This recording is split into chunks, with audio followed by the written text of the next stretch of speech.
glad you're with us tonight. We continue hour number 2 now. What if the government decided to invent a great lie to justify a disastrous war? What would happen to the people who know the truth? Extreme Prejudice is the name of a brand new book, and it is getting rave reviews on Amazon, 5-star ratings, one after the other. Extreme Prejudice. Remember that name. We're going to be talking to the author, Susan Lindauer, in just a moment. It, in fact, delivers an explosive, truly high-tension expose of the real facts surrounding the CIA's advance warning of 9/11, and an insider's look at the Iraq pre-war intelligence told by one of the very few U.S. assets covering Iraq before the war itself.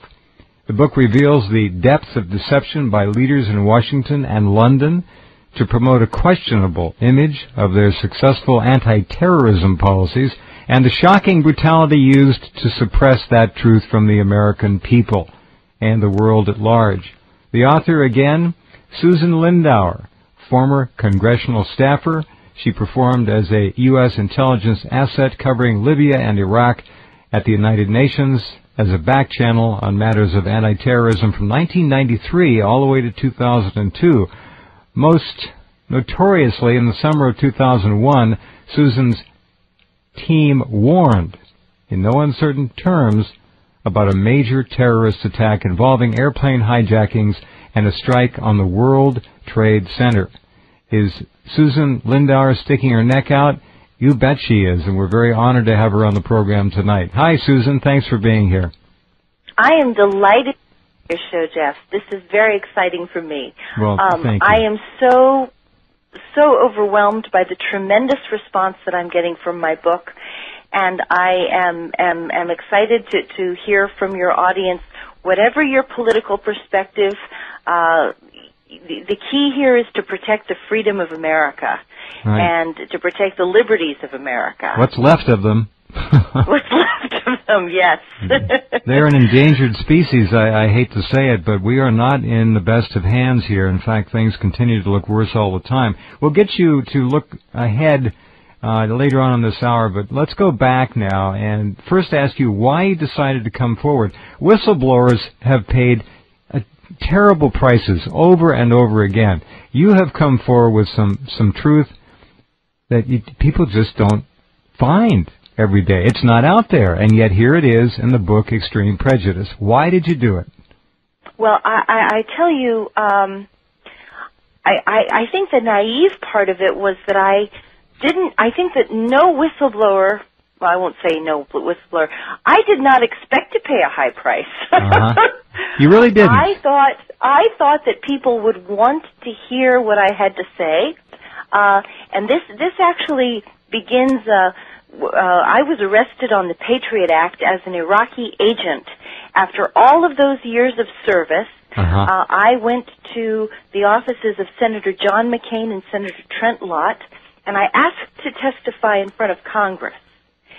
And within 30 days of making that formal request to proper Senate staffers, sure, and I didn't go to the New York Times. I didn't do a WikiLeaks. Right. I probably would have been safer if I had done WikiLeaks. Yeah. I was going to say that.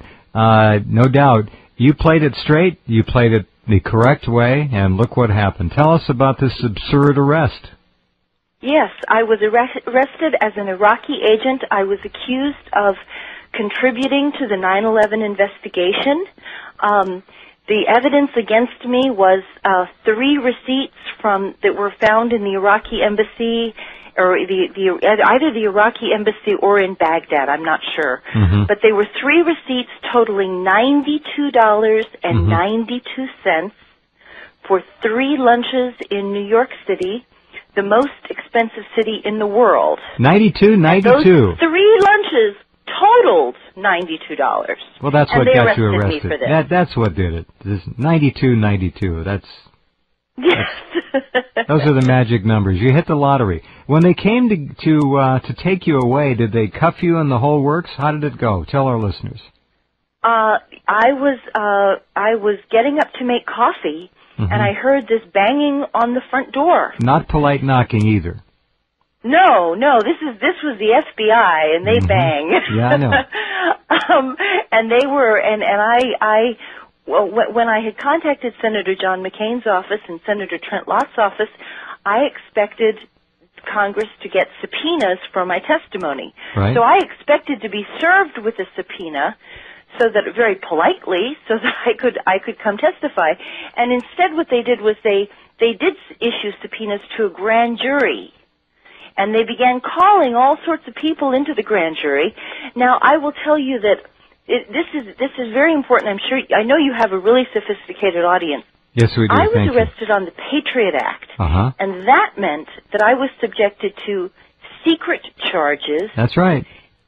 Secret evidence and secret grand jury testimony. Oh, you could have been vanished. I was 5 years under indictment. I was never allowed to have a trial. And at one point, I was detained in prison on a Texas military base. I spent a year in prison, and once they got me into prison, they refused to let me out. And it's a very strong parallel to Bradley Manning's situation. Yeah. In fact, at the top of the hour, there's a lot of talk right now about how Bradley Manning was not competent. Correct. And what you see is they're trying to lay this thread. Gee, he's not reliable. He's mentally unstable. Sure, it's character assassination. He shouldn't have been in Iraq. Absolutely. Yep. And that's exactly what they did to me. Now, are they still trying to do that to you, Susan, since the book has come out? What are they doing lately to make your life happier? Well, strange things happen. When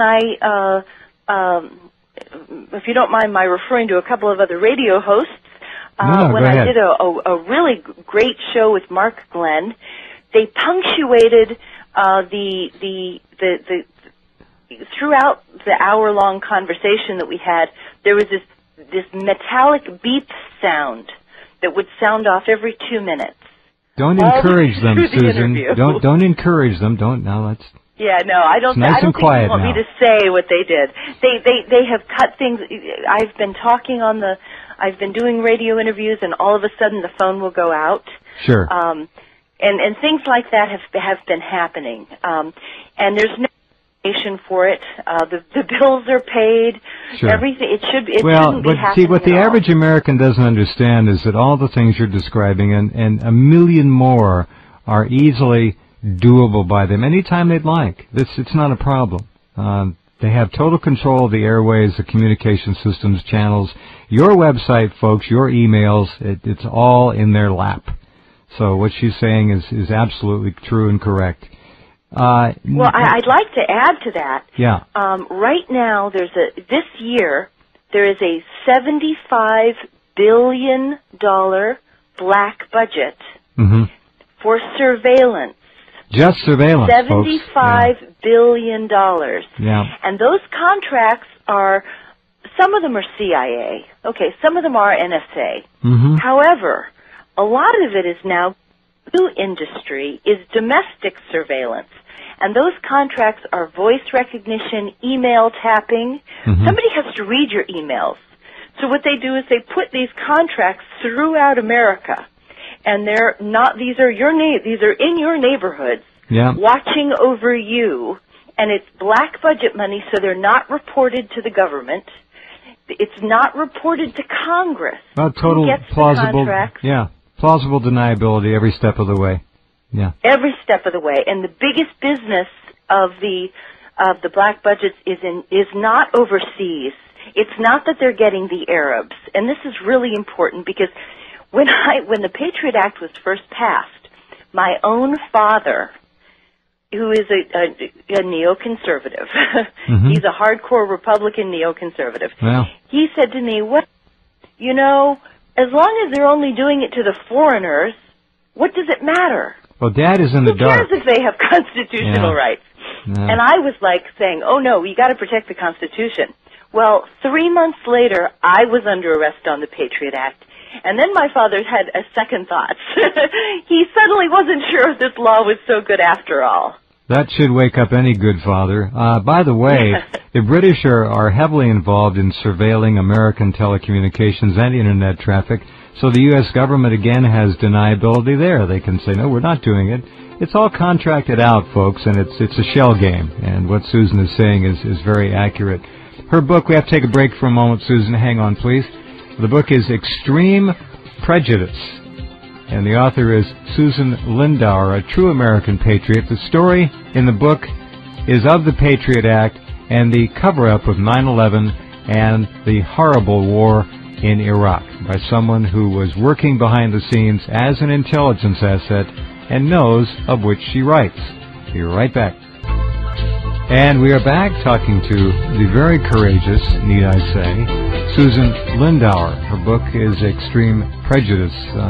It's an insider's inside story told by an extremely brave American patriot who is obviously as alarmed as most of us are about what's happened to our country.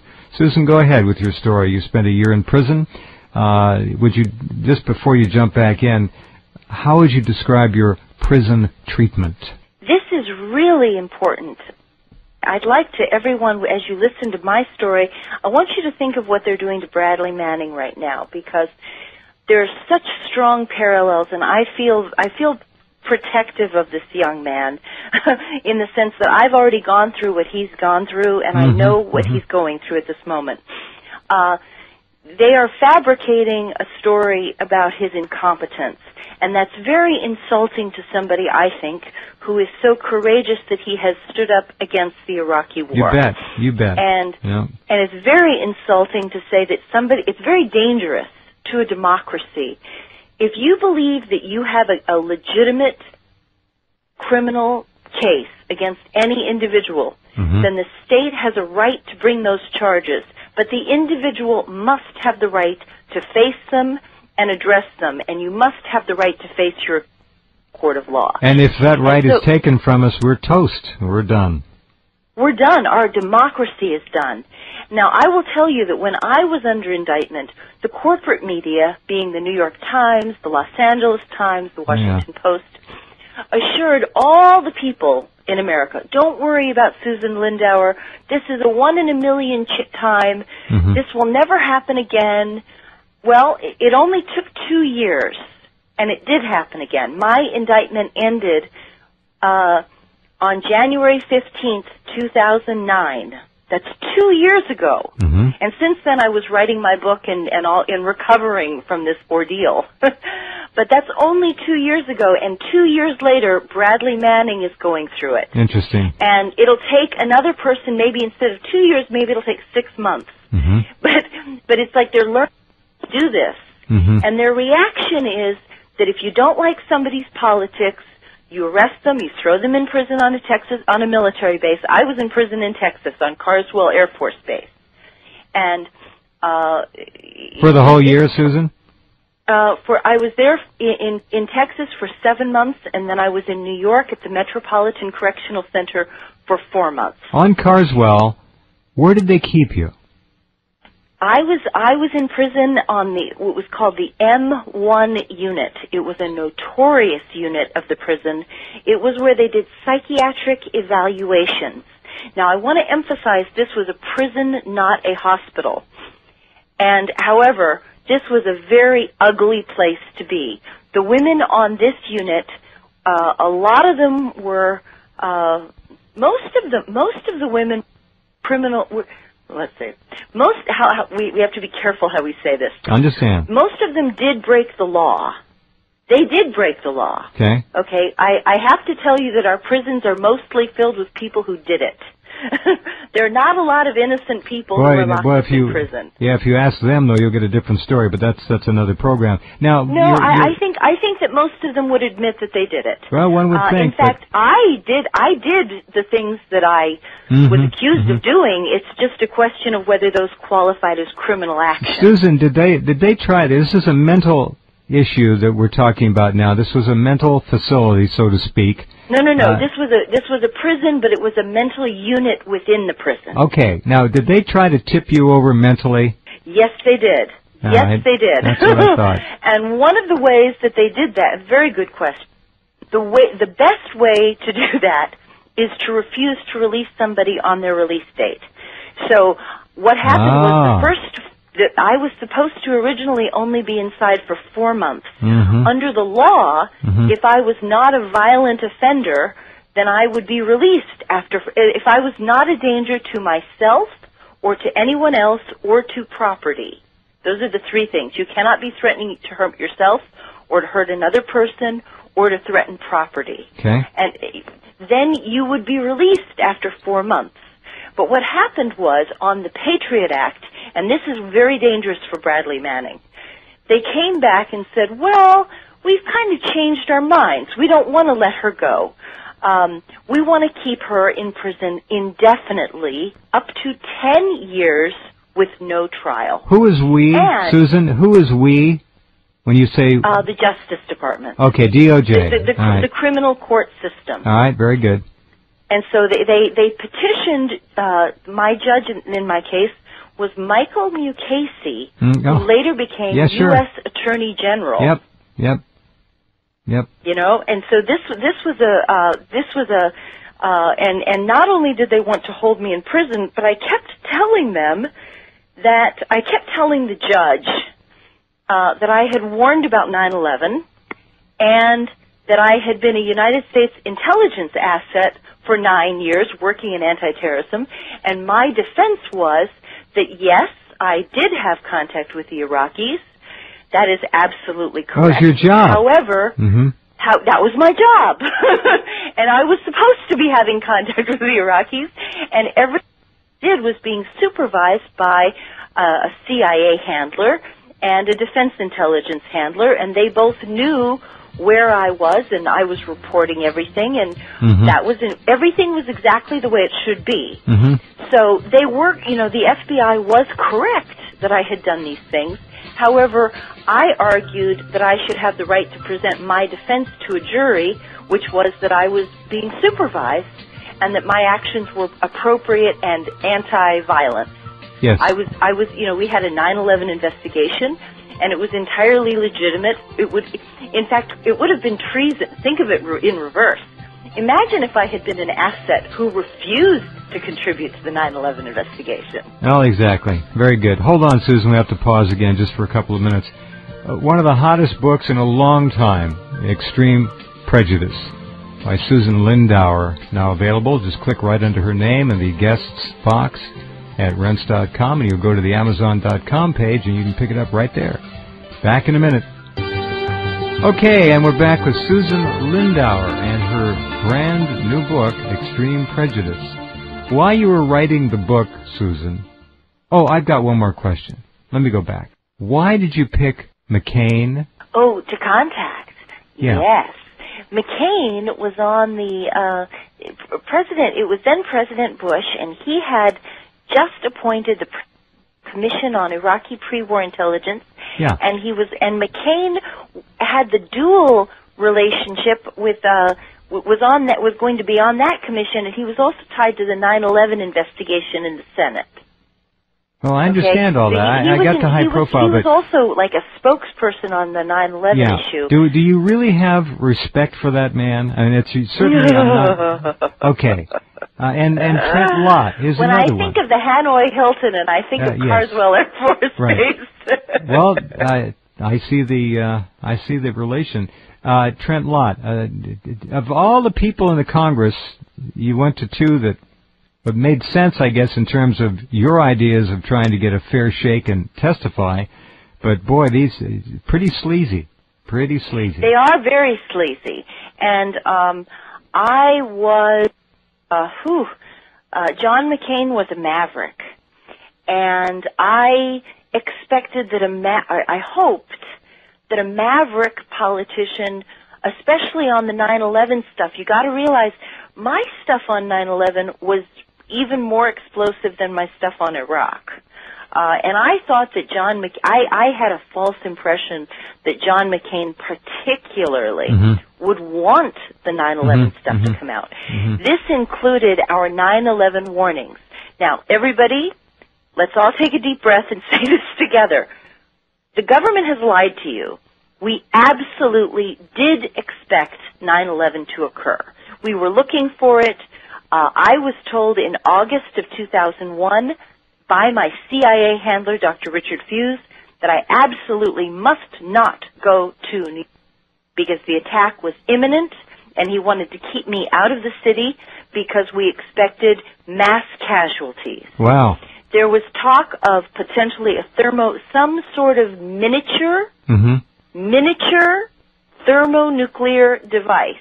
Are you talking maybe about a micro-nuke that they have surmised was used to shred and disintegrate the cores of the towers?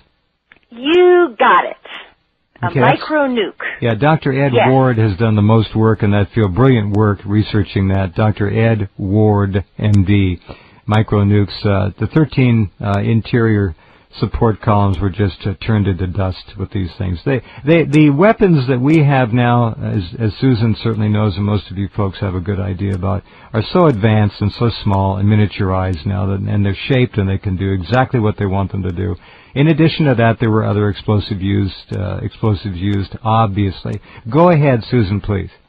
Yes, so we absolutely expected the 9/11 attack, and I believed, and I tell you, I was naive. A lot of people knew, though.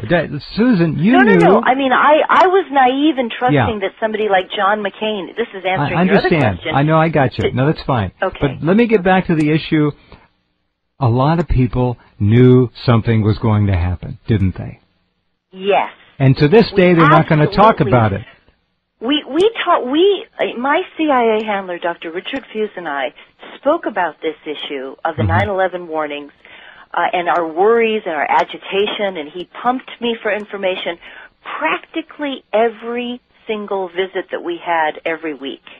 Where were these visits? This was not a one-time conversation on the off-the-cuff, like, hey, do you hear any news about terrorism? Where were these visits, Susan, please? Where were the visits? The visits were at his office in Great Falls, Virginia, which is in the shadow of the CIA. Gotcha. Yeah. Richard Fuse is a creature, not a child. I will not call him that. Sorry, he's a creature of the CIA. He was heavily financed off the black budgets. After 9/11, he received $13 million from the emergency appropriations for the 9/11 investigation. Now, our team was legitimately covering Iraq, but now realize I go under indictment, and he gets $13 million tax-free. And the money, when Congress allegedly appropriated it, it was not for private use. It was to pay for the people, for the people's business. And yet, Richard Fuse took that $13 million, and I loved the man, but he took that $13 million and he built himself a mansion in McLean, Virginia, where he lives. Wow. Yes. Well, Susan, my dear. And it's tax-free. Yeah, I get it. And no one cares. And I want to make this one point to you. During the 5 years of my indictment, how many times do you think we tried to tell the FBI about this? Do you think that the FBI gave a darn that somebody had taken $13 million and put it in their private bank account after 9/11? They did not care at all. They did not want to hear about it. They refused to prosecute it. And when I said that I was going to use that as my defense at trial, they used to give me a trial. Unreal. Well, you were expendable. You were expendable, Susan, and fortunately they didn't fully expend you. You were around. In all of this story, and there's so much in the book, Extreme Prejudice. When you were writing the book, were you approached and warned not to do it? They obviously knew what you were up to. You were being watched. You still are. Well, I will tell you something odd that has happened, and I have to be honest with you that I'm not exactly sure at what point they did it. But at the beginning of January, I found something that I consider to be forensic evidence proving my story. Inside my house, on the desk where I have my private little office, I have a rose quartz that is just a nice piece of rose quartz. Right. Underneath that rose quartz, I found that somebody deposited a 10-year-old copy of the Wall Street Journal, dated July 30th, 2001. And anybody who reads my book is going to realize something almost immediately. In Chapter 2, I specify that I had a conversation with Richard Fuse describing the 9/11 attack and telling me not to go in to New York City anymore.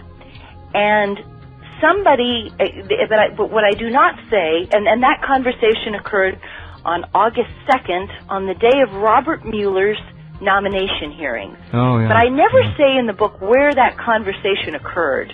It was not at my house. It was at a different office. And the Wall Street Journal that I have found in my house was from that office, dated July 30th. Oh, so the conversation occurs on August 2nd, and someone must have gone, and that's a Thursday, August 2nd, 2001.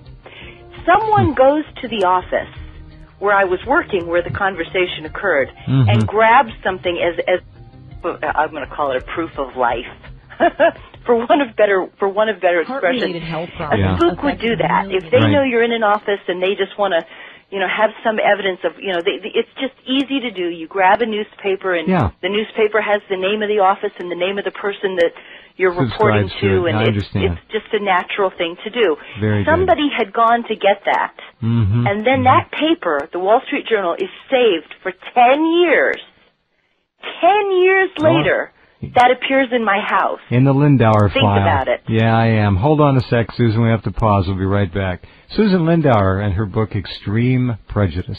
Okay, and back with Susan Lindauer. This horrible thing called the Patriot Act, still being used against our own citizens, as this phony war on terror is constantly being pushed and talked about. Terror. And for all of you who have been through airports lately, you'll understand the ramifications are all over the map from this thing, and other unconstitutional measures which have been heartily passed by a Congress which is no longer representative of the constituency which sent it there in most cases. So, all right, do you want to do any? We have one segment left, Susan. Would you like to kind of tease folks about what's in the book and maybe drop a few little plums on their heads? It's loaded with things. I think that you would. I think that this has been a really great interview.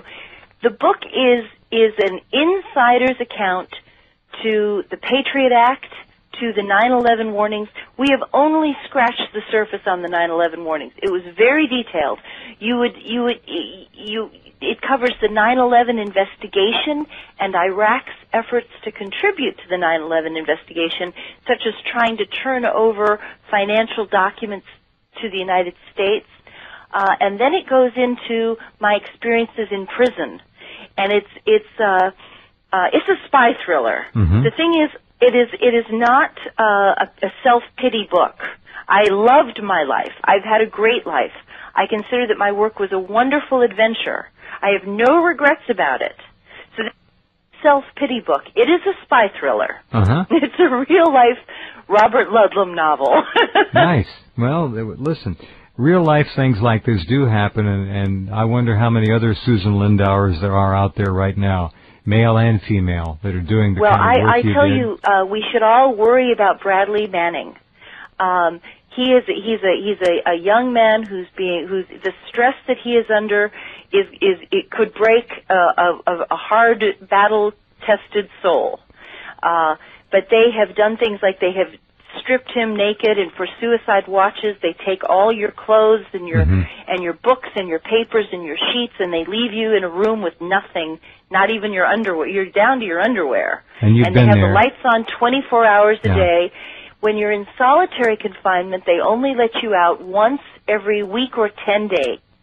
You do not get to go out every day for 1 hour. And by the time they shackle you and take you out and unshackle you, you really only have about 30 minutes outside. This is not human behavior. People don't really understand. The stress that Bradley Manning would be under right now is so intense. And the worst torture of all is not knowing if you're going to be allowed to have a trial, not allowed to have access to an attorney. I was on a military base that refused to let my attorneys enter the military base. We literally had to have the U.S. Marshals standing by at the order of Judge Mukasey to force the military to let my attorneys enter the base. Yeah. They wouldn't even let them on the base. I mean, it's a scary thing. The 9/11 warnings are true, and you need to really understand. I hope that people will read the book, and because there's such a depth that is in the book. It's so highly detailed, and people are telling me that they're even reading it twice to get even more. Well, that's an ultimate. Which is really kind of complimentary. That's a but fabulous. But it is not a foreign policy academic book. This is like a spy thriller book. As you look at it is not like an academic scholastic book. Oh, I understand. I think they can hear that in your voice tonight very, very readily. When you look at what we did to the once very westernized and advanced country of Iraq, we raped and decimated and raised that nation back to third world status. How do you feel about those people? 2 million dead minimum. I am horrified and devastated of what we did to Iraq.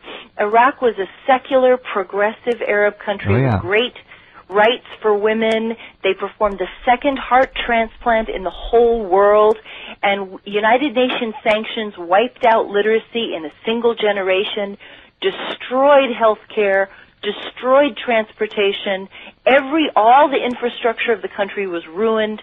The other thing that will shock people is the CIA negotiated with the Iraqi government a comprehensive peace framework that included weapons inspections, cooperation with anti-terrorism, contracts for U.S. corporations in all non-military sectors.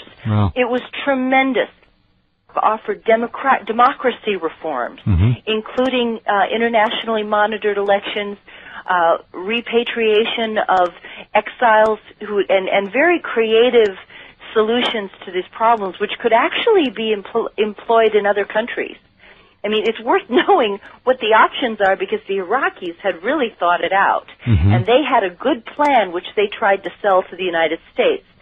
And the CIA was very demanding, and Iraq agreed to every single thing that we put in front of them. Wow. Iraq offered to buy 1 million American-made automobiles every year for 10 years. And I said, when I laughed, when the diplomat told me that, I laughed. And he said, is 10 years not enough? Would you like 20 years? Unreal. And I laughed, and I said, no, 10 years is fine. What because the Iraqis, amazing thing. They offered us the Lukoil contract. I mean, it's just, you will find if you read this book that the betrayals are so great. When Colin Powell made his speech to the United Nations, he claimed that no one had come to speak with him, warning him that the Iraqi exiles were not trustworthy as sources on weapons of mass destruction. I did go to him, and he gave an interview to Barbara Walters, which is very famous, and your readers, your listeners should look this up on the internet. 2020, September 8th, 2005. Colin Powell does an interview with Barbara Walters. I was sent to prison without a trial 2 weeks later, and my crime, allegedly, one of my crimes, was that I Colin Powell, and I did give him these papers. So here he is telling everybody, these assets, these mid-level people at CIA, nobody spoke up. They allowed me to say these terrible, stupid things to the United Nations. How they hurt me. And 2 weeks later, I am locked up in prison because he turned those papers over to the FBI. And we have the Manila, and thanks to the Patriot Act, the Patriot Act backfired in my case because the Patriot Act made it possible for me to prove every single word of my book. We have 28,000 phone wiretaps. We have 8,000 emails, hundreds of captured faxes, original documents. We have, in my book, we have a copy of the Manila envelope to Colin Powell. with the handwritten notes to Colin Powell because he turned it over to the FBI. So we have everything. I mean, I've got I can prove every single word of my book. And, people are saying, well, it's only George Bush who did it. And that's not true. A lot of Democrats did it. All right, let's John McCain, Trent Lott. Yeah. This was a whole swath of people. And so it's not, everybody's trying to say, oh, it's only George Boy who did it. Sure. No. Not this audience. They know. With regarding the warnings, the foreknowledge of 9/11, Cheney is said to have been directly involved with it, as you know, to some degree, rather a substantial one. How high do you think the actual involvement went? Let's forget knowledge for a minute, foreknowledge. How high do you think the U.S. government's involvement extended in that event? Well, this is an extremely important question. I was told to tell the Iraqi government that the very highest levels of the United States government, way above the Secretary of State, okay, above the Secretary of State. Now, who would that be? Who would that be? That the highest levels of the government, above the Secretary of State, and above the Director of the CIA, had declared that if 9/11 happened, then the United States would declare war on Iraq. And that came from above those cabinet level people. Got it. It's now being disclosed, something that I had seen written infrequently before the war, long before the war, that Iraq actually apparently has more oil reserves than Saudi Arabia. It's enormously endowed with oil. And that was one of the big secrets. Saddam knew it, of course, his people knew it. And we apparently wanted that oil. And it looks very much like we have captured that oil at this point. Yes. Well, I will tell you, I don't think we have. I think that here's the great irony, and I don't know how much more time we have. Let me say this just about a minute, Susan. Okay. We have lost the oil in Iraq because the Iraqi people hate us now. They do not regard the United States as allies. And we may have captured it for the moment, but we cannot hold on to it. The oil infrastructure of Iraq has been decimated, and it's going to take a gazillion dollars to rebuild the pipelines and rebuild the pumping stations. And there's just not capital in the West to do that. And the Iraqis don't have the capital. They are more likely to pull those contracts away from us and to give those contracts to Iranian concerns and European concerns. They hate the United States. Well, they should. We have lost the hearts. When we lost the hearts and minds of the people of Iraq, when Muqtada Sadr went to Iran, this is much worse than what we're being told. Wow. We have lost the oil. We may have it right now, but we don't have it for the future. I understand. You make perfect sense. When you kill 2 to 3 million people in a country, this is the reward you reap.